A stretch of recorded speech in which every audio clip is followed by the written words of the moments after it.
Welcome to the Atom Bomb Podcast. This is Adam Lee Kahn, and I'm hoping that in this episode, I will change the way you think about meat. The way meat is produced can make a really big difference to the whole earth. Why is that?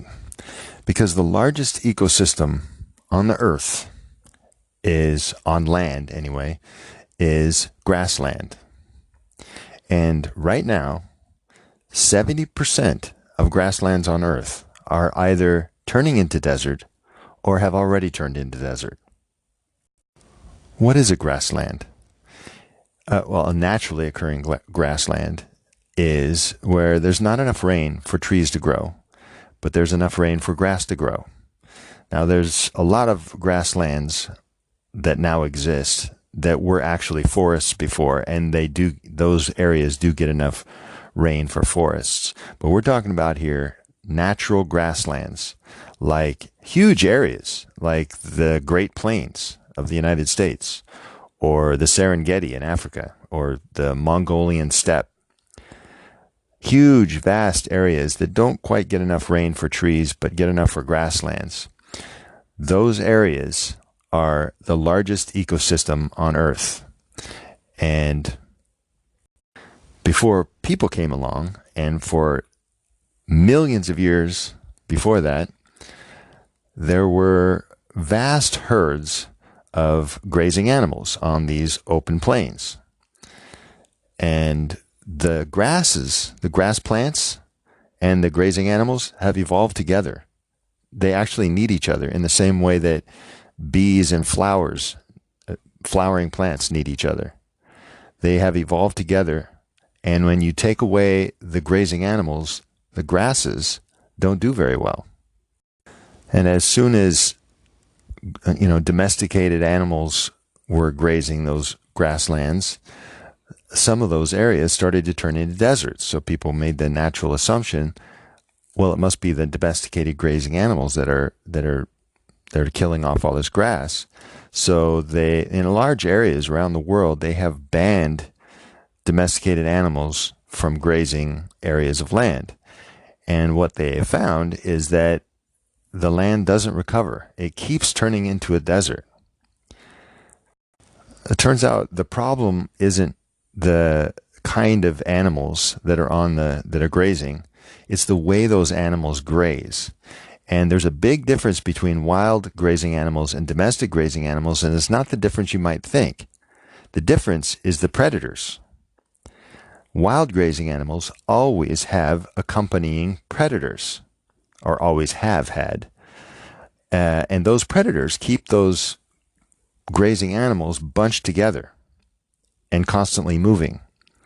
And this is really, really good for grass plants. That is how grass plants have evolved, to deal with that. And so they bunch together, they graze really intensively on the area that they're on. But of course, the whole time they're pooping and pissing. And so they don't stay there. It starts to stink.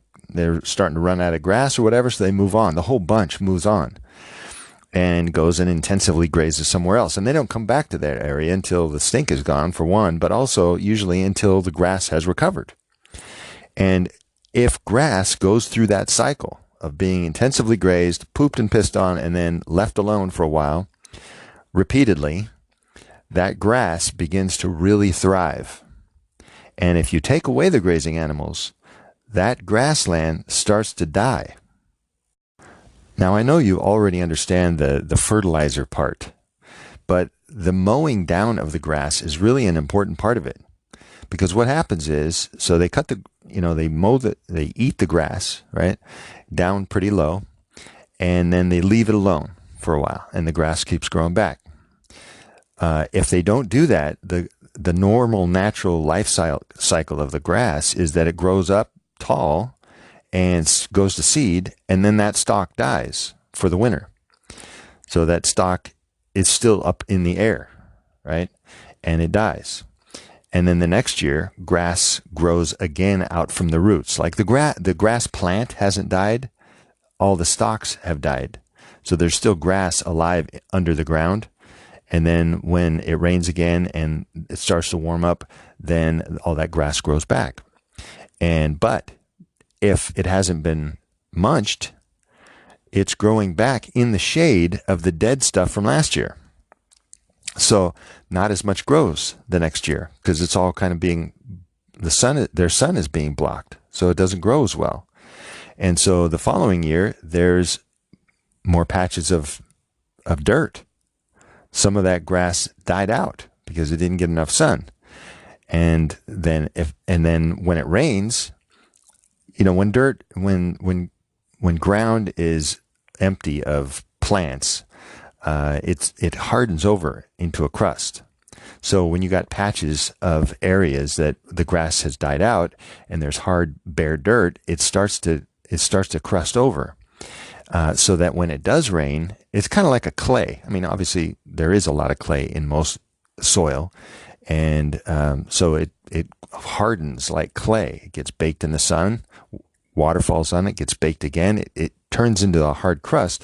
So then when it does rain, not as much soaks into the ground. So now there's even less water for the grass plants. And so over several years, and maybe even several decades, there's not as much grass growing there. And basically that area has begun to turn into a desert. But Alan Savory and some other pioneers have figured out how to mimic the effect of the wild grazing animals being chased around by predators, only they're doing it with domestic animals and no predators. And when they do this, those desertifying grasslands begin to recover. And it's really an amazing thing to see. You can see Alan Savory's TED Talk called How to Green the World's Deserts and Reverse Climate Change. He's got a lot of before and after pictures. Here's what it looked like before. It's all kind of bare ground and looks terrible. And then here it is 6 years later, whatever, and it's just lush grassland covered with animals. And he's trained a lot of people to do this. And when they do it, when a rancher changes the way that they graze their animals, the land becomes so much more productive that they have to put more animals on. They have to increase their stocking rate, is the way they put it. They have to increase the number of animals that are grazing on their land, sometimes as much as 400% or more over several years.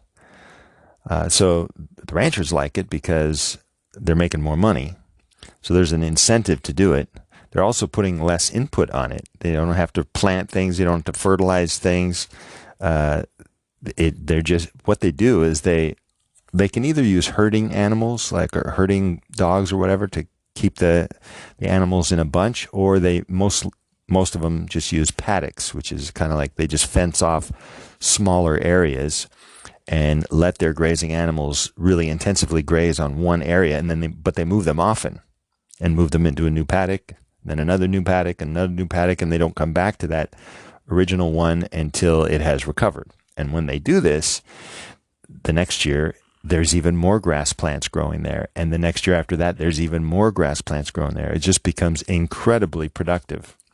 Part of it is, there's more grass plants, but part of it is those grass plants are kind of a cornerstone to a whole ecosystem. So there's more soil life.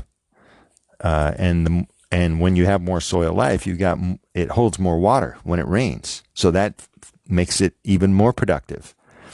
Instead of the water running off or evaporating, it soaks in and gets held there. It doesn't even pour through as much to the aquifers below. It's soaked into the soil and held there. And there's a lot of things that are growing in the soil, like algae, fungi, bacteria, arthropods, protozoa, nematodes, earthworms, insects, and of course small animals and plants. And one of the things to think about this is that all of those things that are now living in the soil in a rich, thriving grassland, all of those things are made of carbon. That carbon used to be in the air. It's being brought into the soil by the grass plants. Now, there are a lot of reasons to try to encourage more ranchers to do this. But one of the reasons that's really worth thinking about is how much carbon is being taken out of the air and put into the soil. It's a tremendous amount. But there are more reasons to do it than that. For one, because the water, when it rains, the water is soaking in and being held, there are fewer floods. And because the water is being held, there's fewer effects of droughts. I've seen pictures of, here we are in a drought, and here's the land next to my ranch, and it looks like a desert, and here's my ranch, and it looks like a lush grassland. Same weather, same amount of rain, but the land is catching the water when it falls and holding it when it falls. So there's a really large difference in how well it handles drought conditions. Another thing that's really great about this is, of course, it's producing food. And it's producing that food without contaminating the groundwater or if you put pesticides and fertilizers on a farm to grow food, when it rains, some of that washes off and eventually makes its way into the rivers and then into the ocean, or soaks in and makes its way down into the groundwater. And it's toxic. And this is a way of producing food without any of that. So that's a big plus. Another big plus is that right now, the Amazon rainforest is being burned in order to create grassland, in order to, fulfill the demand around the world for more meat. There are huge countries like China and, not like China and India. Huge countries, China and India, are entering into a wealthier time, and the first thing they want to do is eat more meat. So there's a global demand for meat. So they're burning the Amazon rainforest to create grasslands, which does not have to happen because there are so many already existing grasslands that are in the process of desertifying, that are in desperate need of grazing animals.